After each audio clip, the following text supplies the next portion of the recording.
ಚಿತ್ರತಂಡದ ವಿಶೇಷ ಪ್ರಯತ್ನದ ಫಲವಾಗಿ ಯಜಮಾನ ಮರುಬಿಡುಗಡೆಗೊಳ್ತಿದೆ. ಆಧುನಿಕ ತಂತ್ರಜ್ಞಾನ ಬಳಸಿ ಚಿತ್ರವನ್ನು ಪುನರ್ ಸಂಸ್ಕರಣೆಗೊಳಿಸಲಾಗಿದ್ದು, ಸುಧಾರಿತ ಚಿತ್ರ ಗುಣಮಟ್ಟ ಮತ್ತು ಧ್ವನಿ ಸಂಯೋಜನೆಯೊಂದಿಗೆ ಚಿತ್ರಮಂದಿರಗಳಲ್ಲಿ ಪ್ರೇಕ್ಷಕರಿಗೆ ಹೊಸ ಅನುಭವ ನೀಡಲು ಸಿದ್ಧವಾಗಿದೆ. ಈ ಮರುಬಿಡುಗಡೆ ಕಾರ್ಯಕ್ರಮದಲ್ಲಿ ಭಾಗವಹಿಸಿದ್ದ ಅತಿಥಿಗಳು ಚಿತ್ರದ ಕುರಿತು ಏನು ಹೇಳಿದ್ರು ಬನ್ನಿ ಕೇಳೋಣ. ಮುಂಚೆ ಯಾರೂ ಜನರಿಗೆ ನಮ್ಮ ಸಿನಿಮಾ ನೋಡಿ ಕಾಮೆಂಟ್ ಮಾಡಿ ಅದೆಲ್ಲ ಹೇಳ್ತಾ ಇರಲಿಲ್ಲ. ಇವತ್ತು ಪ್ರೇಕ್ಷಕರನ್ನ ಭಿಕ್ಷೆ ಬೇಡೋ ಸ್ಥಿತಿಗೆ ಬಂದಿದೆ ನಮ್ಮ ಸಿನಿಮಾ. ಆಗ ಸಿನಿಮಾ ಬಂದ್ರೆ ರಿಲೀಸ್ ದಿವಸ ಒಂದು 20 ಆಟೋ 30 ಆಟೋಲಿ ಸ್ಟಾರ್ ಕಟ್ಕೊಂಡು ಬರ್ತಾ ಇತ್ತು.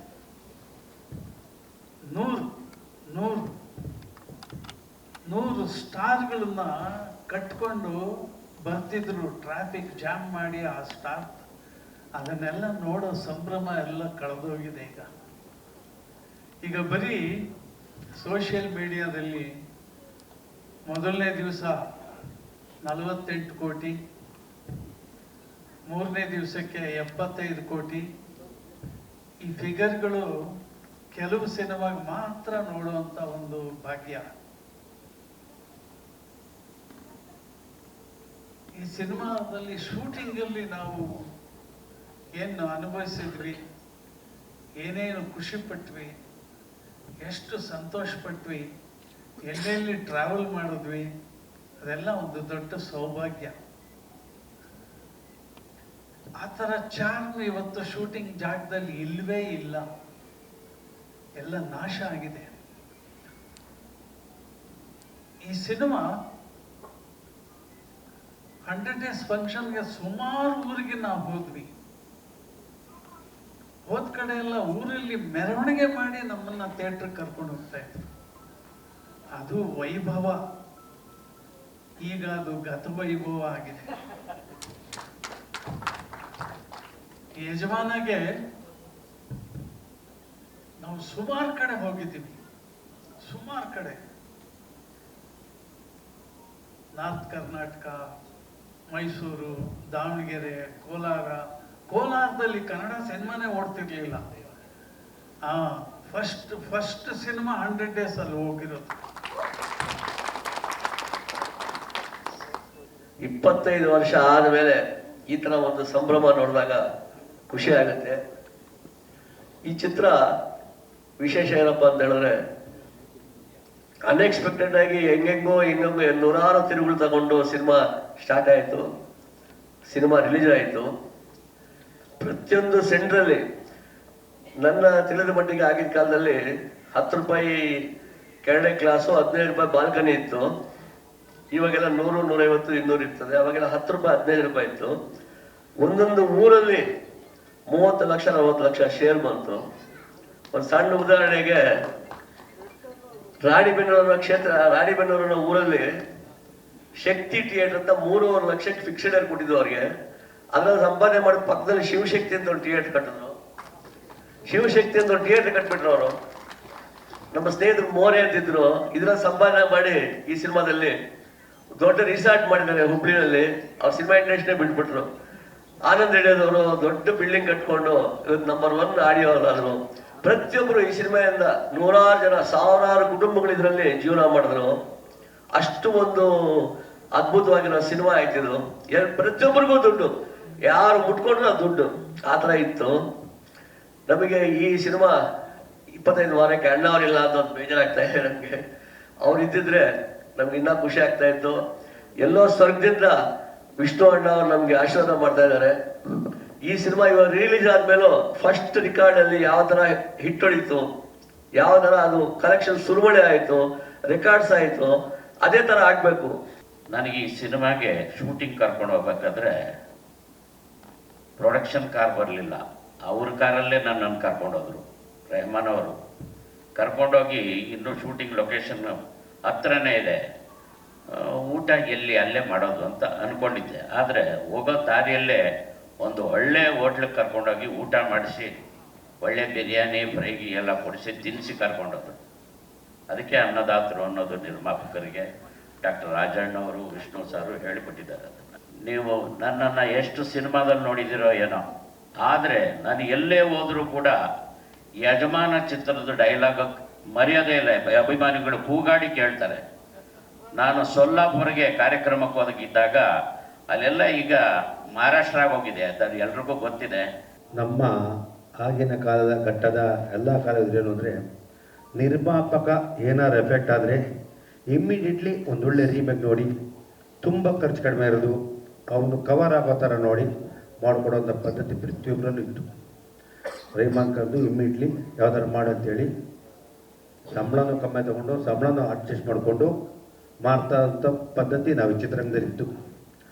ರೆಹಮಾನ್ ಮಾಡಿದಾಗ ಯುಗಾದಿ ಬೇಡ ಕತೆ ಕೇಳಿದಾಗ ಸಿಟ್ಟಾಗಿದ್ದ ಯಜಮಾನ್ ವಾನತೆಪ್ಪಲೆ ನೋಡಿ ರೆಹಮಾನ್ ತುಂಬ ಖುಷಿಯಾದರು. ನನಗೆ ಹೇಳಿದ್ರು ಫಸ್ಟು ಮಂಜಾಣ ಹಿಂಗಿದೆ ಮಾಡಿಬಿಟ್ಟಿದ್ದೆ. ಯಜಮಾನರು ಗೆಟಪ್ ಹಿಂಗಿದೆ ಅಂದರು. ಕನ್ವಿನ್ಸ್ ಮಾಡ್ತಾ ಬಿಡಿ, ಅವ್ರಿಗೆ ಏನು ತೊಂದರೆ ತಗೊಬಿಟ್ಟಿದ್ದೆ ಅಂದಾಗ ಅವರಿಗೆ ಆಲ್ರೆಡಿ ಸೂರ್ಯವಂಶ ಮಾಡಿದ್ರು, ತಿರ್ಗಾ ಮಾಡ್ಬೇಕಾದ್ರೆ ಯಜಮಾನರು ಹೇಳಿದ್ರು.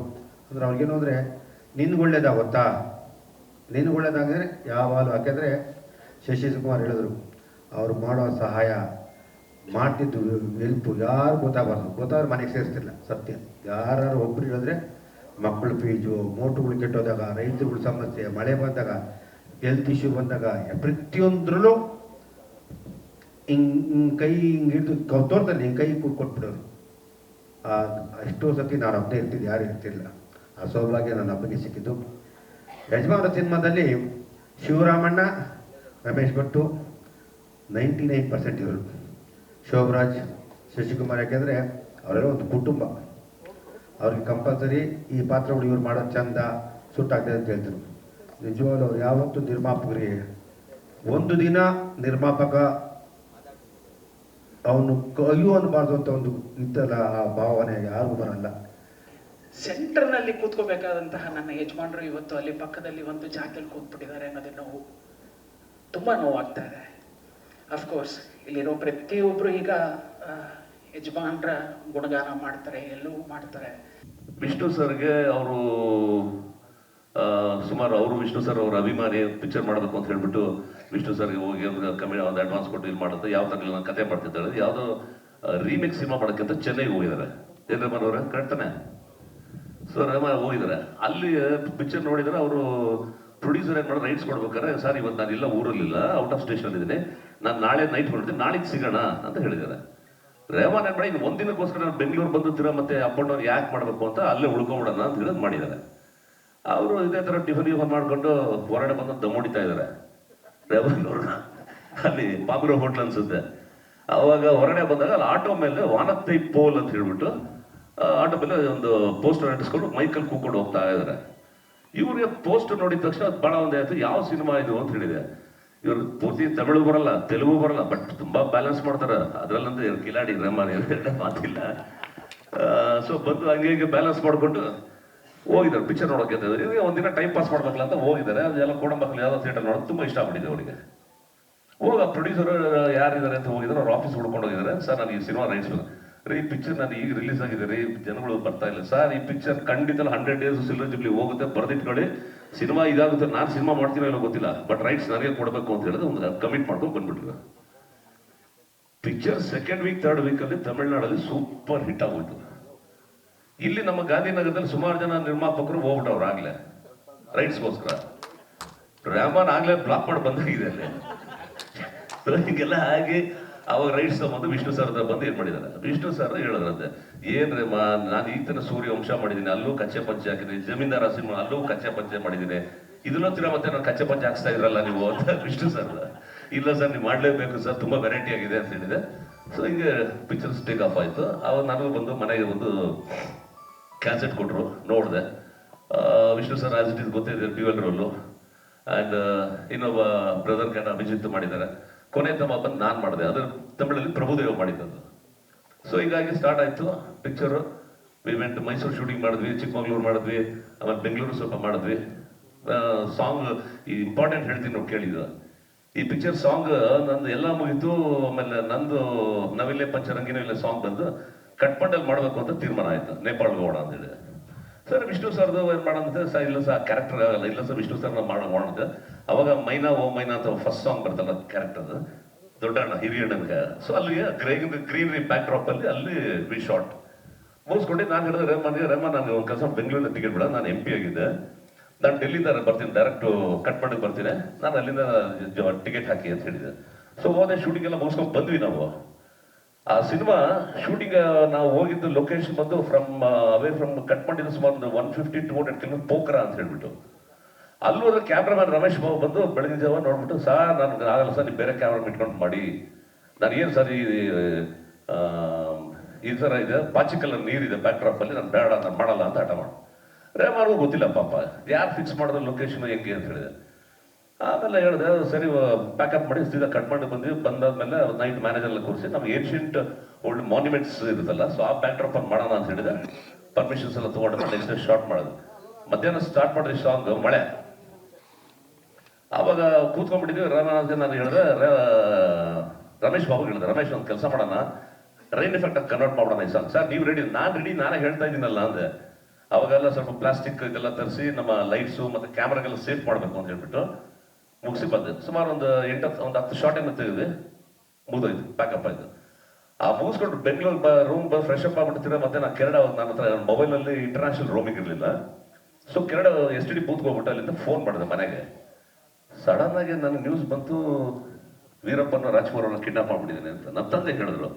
ನಾನಪ್ಪ ಯಾರೋ ಫೇಕ್ ಸುದ್ದಿ ಬಗ್ಗೆ April 1 ಅಂತ ಬಂದು ಸುಮ್ಮನೆ ಹೇಳ್ತಾರಲ್ಲ ಹಾಗೆ ಹೀಗೆ ಅಂತೆಲ್ಲ ಹೇಳಿದೆ. ಇಲ್ಲ ಕಣೋ, ಈ ಥರ ಎಲ್ಲ ಫುಲ್ ಎಲ್ಲ ಚಾನಲ್ ಹಿಂಗೆ ಬರ್ತಾ ಇದೆ ಅಂತ ಹೇಳಿ. ಆಮೇಲೆ ಅಲ್ಲಿಂದ ಏನು ಮಾಡಿದೆ, ನಾನು ಅಂಬರೀಷ್ ಅವ್ರಿಗೆ ಫೋನ್ ಮಾಡಿದೆ. ಅಂಬರೀಷ್ ಅವರು ಇದೇ ಮಾತು ಹೇಳಿದ್ರು, ಈ ವಿಷಯ ಆಗಲಿ ರೆಹಮಾನ್ ಅವ್ರಿಗೆ ಗೊತ್ತಿದೆ, ಇವ್ರು ನನಗೆ ಹೇಳಿಲ್ಲ, ನನಗೆ ನೋಡಿ ನಗ್ತಾವ್ರು ನೋಡಿ, ನಾನು ಪ್ಯಾಕಪ್ ಮಾಡಿಸ್ಬಿಡ್ತೀನಿ ಅಂತ ಹೇಳ್ಬಿಟ್ಟು.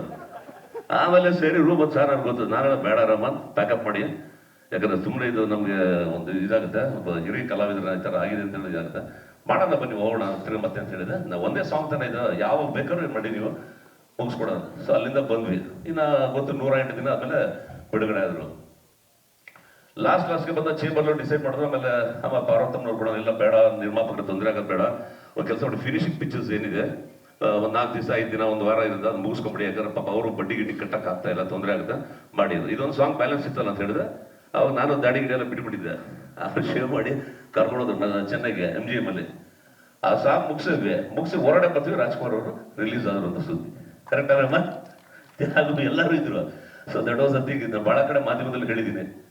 ಆ್ಯಂಡ್ ವಿಷ್ಣು ಸರ್ ಎಲ್ಲರೂ ಗೊತ್ತಿದೆ. ಸುಮಾರು ಸಿನಿಮಾಗಳು ಅವ್ರ ಜೊತೆಲಿ ಒಂದು ಆ್ಯಕ್ಟ್ ಮಾಡೋ ಒಂದು ಸೌಭಾಗ್ಯ ನನಗೂ ಸಿಕ್ತು. ಸಾಕಷ್ಟು ಸಿನಿಮಾ ಇಬ್ಬರು ಅಣ್ಣ ತಮ್ಮಂದ್ರಾಗೆ ಮಾಡಿದ್ದೀವಿ. ಭಾಳ ಜನ ಫಿಕ್ಸ್ ಆಗ್ಬಿಟ್ರೆ, ಯಾಕಂದ್ರೆ ಶಶಿಕುಮಾರ್ ವಿಷ್ಣು ಸರ್ ಶಶಿ ಸರ್ ಒಂದು ಅಣ್ಣ ತಮ್ಮಂದ್ರಾಗೆ ತುಂಬ ಒಂದು ಕಾಂಬಿನೇಷನ್, ಅವ್ರ ಕೆಮಿಸ್ಟ್ರಿ ತುಂಬ ಚೆನ್ನಾಗಿ ವರ್ಕೌಟ್ ಆಗುತ್ತೆ ಅಂತ ಹೇಳಿದೆ. ಸೊ ಅದು ಖಂಡಿತ ನಾವು ಮರೆಯೋಕ್ಕಾಗೋದಿಲ್ಲ.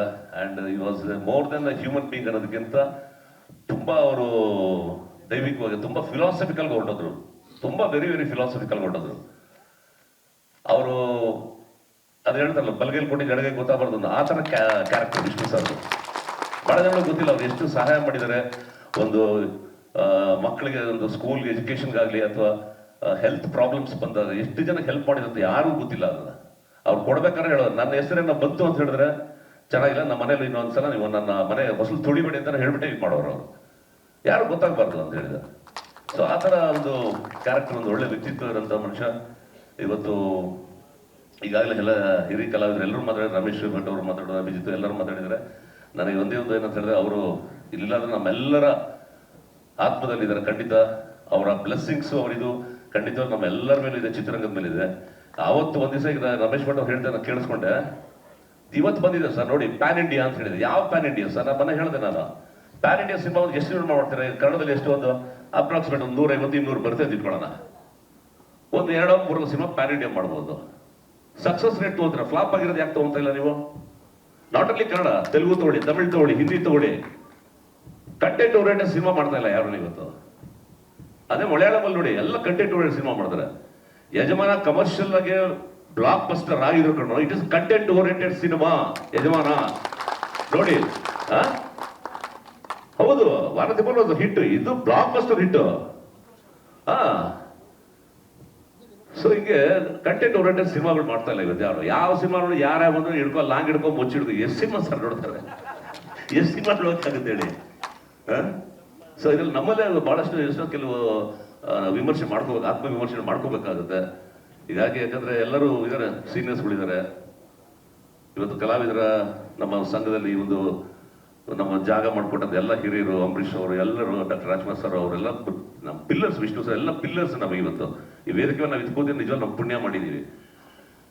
ಸೊ ರೆಹಮಾನ್, ನಿಜವಾಗ್ಲೂ ನೀವು ಸಿನಿಮಾ ಮಾಡಿ, ಕಂಟೆಂಟ್ ಓರಿಯೆಂಟೆಡ್ ಸಿನಿಮಾ ಮಾಡಿ, ನಾವೆಲ್ಲ ಇದೆ ಖಂಡಿತ ನಿಮಗೆ we are there with you.